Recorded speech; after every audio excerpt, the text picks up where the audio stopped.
Good morning, good morning, good morning! This is DJ Bonsai and you are now listening to 5.3 CEJ Radio Station. Sakto sa balita, sakto sa laman, saktong balita! So the time now is 3 minutes after 8 o'clock.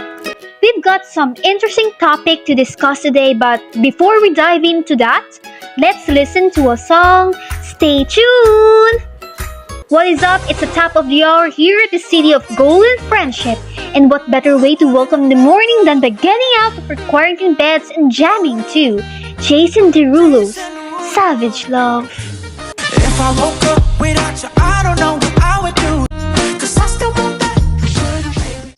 We're back! So we have lots to talk about today. So let's dive right in with dedicate time each day to teaching math and integrate math instruction throughout the school day.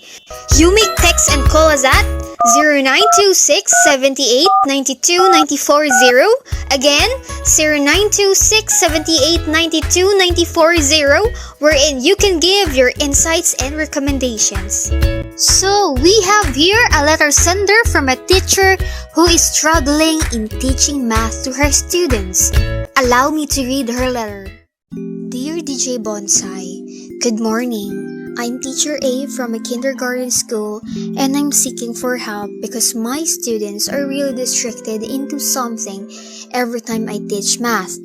They seem to not notice me and I already used different strategies, but it didn't work out. They seem to hate math. They seem to curse math because they believe it will just make their lives more complicated and boring. As expected, they have failing performances and scores in exam. It seems that it was my fault for not doing my job. I badly need help, and how can I encourage them to learn and love math? I will end my letter here, DJ Bonsai. I hope that you and the netizens can help me. Thank you and have a good day. From Teacher A. Okay, I already have read the struggle of Teacher A in teaching math in kindergarten. It was really indeed difficult to every teacher in ensuring the learning and the eagerness of students to learn. So Teacher A, I will give you some steps how to carry out the recommendation that would help you to encourage your students to learn math. The first one is plan daily instruction targeting specific math concepts and skills. So, in order for young children to develop a strong foundation of math skills, teachers can dedicate time each day for purposeful math instruction.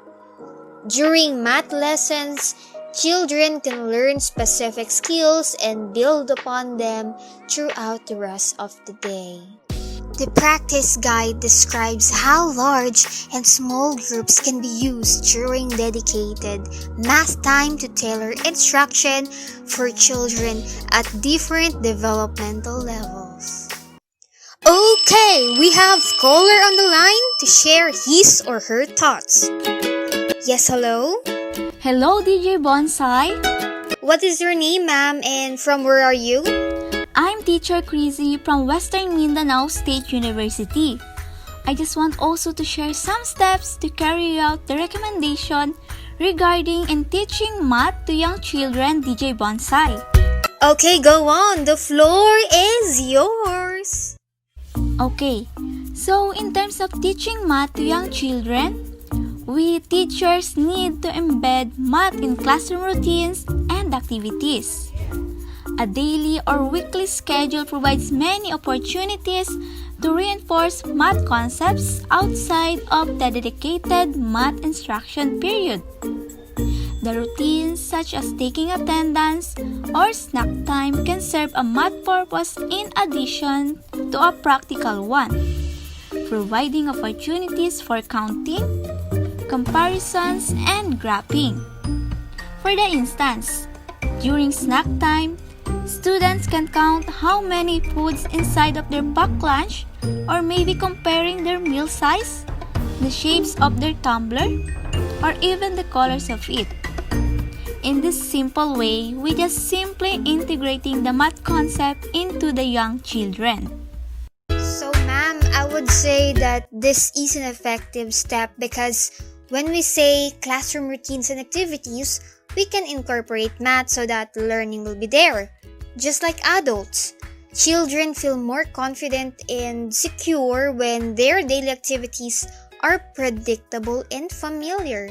So, a consistent daily schedule and also step-by-step routines give children a predictable day. And also, it helps to create an efficient environment wherein they can save time because when students know routines, they can perform daily activities more quickly.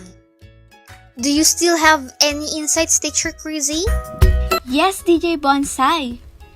I still have one recommendation. Spill it out! Well, as they said, math is everywhere. In connection to this, we teachers can highlight math within topics of study across the curriculum. So when we say across the curriculum, it can integrate the math concepts into non-math lessons, in short, to the other subjects. It is through highlighting the aspects of math that are already present in the curriculum. This gives children opportunities to count and measure objects, examine shapes, and analyze data, although it is depending on the current math objectives. Thus, the practice guide provides examples of ways to integrate different math content areas into literature, science, arts, health and safety, and social studies lessons. For example, in science, this area required experiments that are connected to computation, comparison, measurements, and even the counting. So when the activity is all about the life cycle of the butterfly, children will need to take note of how many days or weeks does the caterpillar become a butterfly. On the other hand, they also collect the data or the information. Indeed, we can find math everywhere.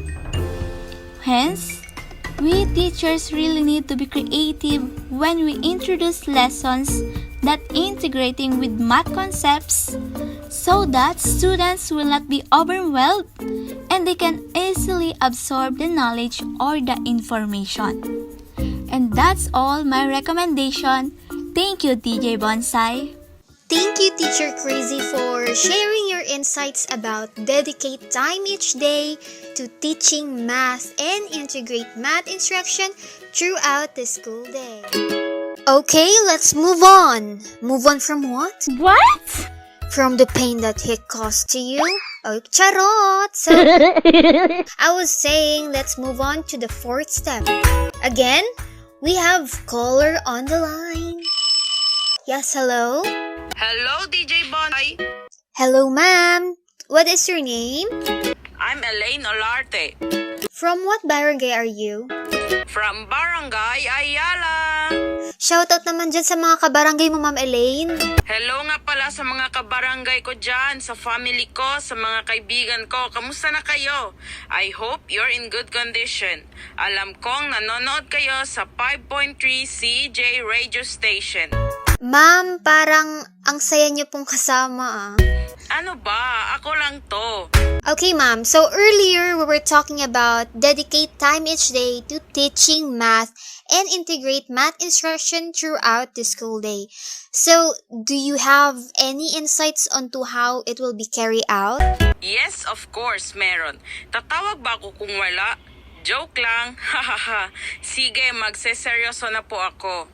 Create a math-rich environment where children can recognize and meaningfully apply math. Teachers can provide opportunities for children to see and use math concepts on a regular basis by creating a math-rich classroom environment.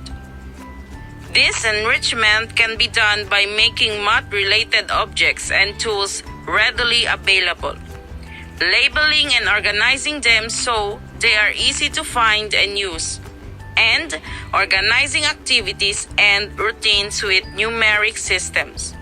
Teachers can also explicitly teach children how to use math tools by modeling their use during small or large group of time. So we're down to our last step. Are you still there? Okay, just kidding. Let's move on to our last step. Use games to teach math concepts and skills and to give children practice in applying them. So games can provide an engaging opportunity for children to practice and extend skills, and the practice guide supplies several examples of games teachers can use to encourage children to apply their math knowledge. So teachers can use games that are included in math curricula, purchase games, make games themselves, or use games that come up during natural play like hopscotch or jump rope to reinforce math concepts. So teachers also can get involved with the game playing in order to ensure educational play or to challenge children to extend their skills. Because we know for a fact that children would love to play all day. So why not use it as a strategy for you to encourage them to learn math in an enjoying way? Okay, I will give you an example of a game that you can use in teaching your students. So it is called Jumping on the Lily Pads. So children play jumping on the lily pads with a lily pad number path board, dot cubes, and frog game pieces. So this game helps children develop a mental number line and understand that whole numbers are spaced equally along the number line. So the more that children develop a mental number line, the more prepared they are for the math task that awaits them in the kindergarten. So to play this game, children take turns rolling the dot cube and moving their frogs along the game board. So the goal is to be the first to reach the pond. So while playing this game, children are practicing numerical recognition, using one-to-one correspondence, and using vocabulary such as before, after, closer, and also further. So jumping on the lily pads give students experience with a mathematical crucial tool, the number line, and strategic use of that tool. That's our discussion for today because we ran out of time already. So, well, that's the end of our live hour. Thank you so much for tuning in. Again, this is DJ Bonsai from 5.3 CDJ Radio Station.